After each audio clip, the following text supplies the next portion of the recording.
Yan, ito yung ating project ngayon. Ito ay isang TV, ito ay isang Sony. Okay, Sony 50 inches. Okay, ang problema nito ay simpleng-simple naman. Ayan, nagpuputi-puti siya. So, pag binuksan natin, nagpuputi siya hanggang maging all white na talaga siya. So, i-off muna natin ulit para makita nyo. Yan, off ko na. At muli kong i-on. At magiging ganun pa rin yan. Sigurado. Pero minsan, gumagana naman siya. Yan. Pero ngayon po, ayaw na niyang magpakita ng gilas. So, yan ang lumalabas. Puro puti. Laging puti. Pero minsan, pag inantay mo yan, okay naman siya. So, i-off muna natin, palamigin natin. Yan. Minsan kasi maabot ng mga 30 minutes bago siya mag-on ng normal. Pero minsan, maabot nga na isang oras eh. So, pero napakatagal naman nun pag isang oras, naiinip na. Sabi niya, tapos na yung isang palabas, wala pa rin lumalabas. O tapos na yung isang basketball game, hindi pa rin siya nag-on ng normal. Ayan, ganyan lang siya, pa-white-white lang siya. So, i-on ulit natin ng medyo matagal para makita nyo ano bang problema nito. Yan, siguro kayong iba dyan ay nagtataka na, ano nga ba ang problema nitong TV na to? Itong Sony 50 inches Android. Android po ito. So, magandang klase ito dahil ito Sony. So, ayusin natin to. Subaybayan nyo ako kung anong mangyayari, kung maayos ba natin to o hindi natin maaayos. Yan ang tanong. Yan, may sinisilip lang ako sandali. May kumakatok eh. Yan, hanapin natin yung model sa likod. Yan, alas na kayong model nito. Kung hindi ko makita yung model number ha. Pero sure ito ay Sony ito. Yan, hanapin natin sa likod kasi nakaharap sa akin to. Hindi ko maikot dahil naka-fix na ito. Yan, finix ko na to sa table para maobserbahan. So, mukhang hindi ko makita yung tatak. Yan, nakita ko na. Yan, Sony. Ang model nito ay, sandali, focus lang natin, no? Para makita ninyo. Ay, ma-focus tong aking camera. So, come on, camera. Focus ka naman. Para makita ng ating mga viewer. Ano bang klaseng TV ito? Yan, ito yung Sony. Yan, Sony 50 inches, 50W. Ayan po, kita-kita. So, i-open natin tong TV na to para makita nyo yung loob. Okay, kuha tayong screwdriver. Ayan, Sony. Ang model nito ay KDL 50W800C. Made in Malaysia. Ito ay 19.5 volts, 94 watts. Yan, open natin yung back cover para makita natin yung laman nitong Sony TV na ito. So, napakarami ng tornilyo. So, dito sa tornilyo pa lang, ubos na tayo ng oras dahil napaka dami talaga. So, tsaga-tsaga lang tayo. Isa-isahin natin hanggang mabuksan natin itong TV na ito. Yan. Ito nga, nakita natin, ang dami. Sa back cover pa lang to. Sobrang dami na. At maganda dito, pare-parehas naman ng kanyang tornilyo. Yan, tanggalin na natin itong cover. Yan. Lumabas na yung isang board. So, ito yung board na nakikita natin na malaki. Yan yung kanyang main board. Yan. Itong ginagalaw-galaw ko na to, ito yung panel niya. Tanggal yung wire. Pero okay lang yan. So, ayan yung motherboard niya o yung system board niya. So, hanapin natin dito yung T-con. Asan kaya yung T-con? Okay? So, malaman yung T-con ay nandito sa ilalim nitong board na to. So, kalasin pa natin ulit. Yan, tinanggal ko na yung mga tornilyo. So, iangat natin itong board. Tapos, tingnan natin kung nandun yung T-con. Yan, tanggalin ko na, angatin ko na. May mga wire pa nakasabit. Ayan. So, tanggalin din natin itong ayan, bakal na yan. Malamang nandiyan na sa lalim yung T-con. Ay, nalito kaya? Ayun. Wala pa rin tayo nakikita. So, meron na namang tatanggalin na isang cover. Tanggalin natin.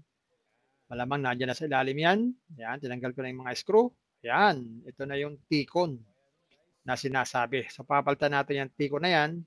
Tapos, testing natin kung gagana itong television na ito na Android Sony. So, nakabili na ako ng T-Con. Papakita ko sa inyo. Yan, ito yung ating binili na T-Con. Naka-box pa siya. So, binili natin to sa China pa. So, ang layo pa ng pinanggalingan nito. So, i-open natin. Medyo mahirap i-open ha. Puro matitigas ang tape nito ha. So, silyado siya ng mga tape na talaga. Talagang sinigurado ng China na hindi masisira yung kanilang board o yung T-Con. So, nahihirapan tayong i-open. Siguro maganda, puwersahin ko na to eh. Ayaw talaga eh. So, pilitin ko ng buksan para magkaalaman na kung anong laman itong box na to. Baka alaman nito ay bato. So, ayaw talaga oh. Ang hirap. So, puwersahin ko na. Yan, para magkaalaman na kung anong laman itong box na to. Kung T-Con ba o hindi. Ayan, naka-bubble wrap pa. Ayos ah. Bubble wrap pa siya. At double bubble wrap pa. Meron pang bubble wrap na pink. Kaya lang, hindi ko rin mahatak. So, kailangan tagang tanggalin tong bulumbon na kulay puti na bubble wrap. So, persahin ko na talaga. Naasar na ako. Ayan, tanggal ko na. So, ang natira naman itong pink, naka-bubble wrap din. At naka-sealed pa rin ng anti-static na plastic. Tama naman yan para hindi masira yung board. So, buksan na natin at tingnan natin yung T-Con. Ayan. So, hilahin natin. Mukhang mahirap pa rin hilahin ha. Mukhang nakadikit pa to. Ano ba naman to? So, dahan-dahan lang. Natin hihilahin yung board. Pero hindi ko mahila dahil nakadikit. So, tanggalin ko nga yung dikit. Ayan. Yun, nakuha rin. Ayan, ito yung ating T-Con na binili sa China. So, brand new naman siya. Makinis pa. Problema lang para may nakikita akong mga piyesang missing. Gagana kaya ito? Parang wala ibang mga piyesa. So, malalaman natin yan. Maaaring minodified lang nila to. Siguro ibang mga piyesa ay hindi na kailangan. Kaya tinanggal na nila. So, anyway, kakabit natin tong bagong T-Con na to. So, malaman natin. So, tanggalin ko muna tong mga board. Itong board ng T-Con na original. Yan, dadahan-dahanin ko. Para magkaalaman. So, itong mga ribbon wire na to, sensitive ito. So, ito ay nabaloktot natin. Natuklap. Wala na. Bibili pa tayo ng wire. Ang mahal pa naman ng ribbon wire. So, dahan-dahan po kayo pag kayo po ay magpapalit ng T-Con. Tatlong wire lang naman yan. Yung dalawa ay papuntang panel.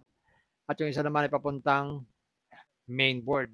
Yung black, papuntang mainboard. Yung dalawang white, papuntang panel. At dito nga makikita, yan no, may mga parts talaga na missing eh. Oh. Kaiba sila eh. May mga piyesang wala. So anyway, malalaman pa rin natin yan. So tanggalin ko rin muna itong wire na black o itong ribbon na black para magkaalaman. So dahan-dahan kung tatanggalin dahil baka masira pa. Pag nasira pa, ay order ulit tayo. Ayan. So lagay ko na tong bagong T-Con natin. Ayan. So ito mabilis lang ilagay itong black. Ang mahirap ilagay yung dalawang white. Kaya dapat ingat-ingat tayo sa paglalagay. Ba mga nahihirapan din ako ah. Pero sinisigurado ko lang naman talaga yan. Mabuti na yung siguradong pagkakabit. Dahil pag namali tayo ng kabit, baka masira pa yung ating T-Con or yung ating panel. So, kabit ko. Yan. Nakabit ko na yung dalawang white. Yung dalawang white na ribbon wire papuntang panel. So, dahan-dahanin ko yan para magkaalaman. So, medyo mahirap maglagay nitong dalawang wire na to. Pero sisikapin kong mailagay ko ng maayos. Yan, sisikapin ko talaga yan na ilagay ko ng maayos yung wire na yan. Yan, nailagay ko na. So, double check natin. Yan, tignan natin. Yan, parehas naman. Kaya lang may mga konting piyesang kulang. So, sana gumana. Sana mag-function kahit wala yung ibang mga parts. Yan, no? Wala yung ibang mga parts dito eh. Pero kamukha naman siya. Parehas ng part number. At yung serial number ay magkaiba. Pero yung part number ay parehas na parehas. So, malalaman natin yan pag ating inassemble na. So, okay siguro yan. Baka naman talagang ganun ang ginawa nila. Tinanggal yung mga ibang parts na hindi kailangan. Notified baga. So, malalaman natin yan kung gagana. So, anyway, so assemble na natin. So, medyo matagal-tagal din pag-assemble nito dahil ang daming takip nito. So, patong-patong, no? Minaximize sila yung space para magkasya sa napakaliit na space o napakanipis. So, kukoveran na natin itong T-con. Pagkatapos ng cover ng T-con, yung mainboard. So, yan, score na natin to. Yan. So, yan, nabalik na natin yung mga board niya. So, pwede na to. So, testingin na natin kung gagana. So, lagyan natin ng power. Itong TV. Ayan, lalagyan ko na ng power para magkaalaman. Yan. So, check natin sa ilalim kung ayos na. Ano kaya magiging resulta nito? Magkakaalaman talaga. Sana buo yung T-con na nabili natin. Ano kaya? Yan. Doon ko na. So, taas natin. Check natin kung anong naging resulta. Puti pa rin ba? Nagwa-white screen pa rin ba? O okay na? Yan. Sandali nga. Check ko nga. Ayaw mag-on. Yan. Nag-on na siya. So, medyo matagal-tagal ha. So, itataas ko para makita natin. Nako. Ba't ganitong naging resulta nito? Yan. Ayan. Nako, ang naging resulta ay bakit nag-iiba-iba ng kulay? Mukhang sira ata itong ating nabilinti ko na. Ayan, no? Green, blue, red. Yan, white. Ako, lalo yata lumala. Red. So, double check nga natin yung wiring. Baka naman mali tayo.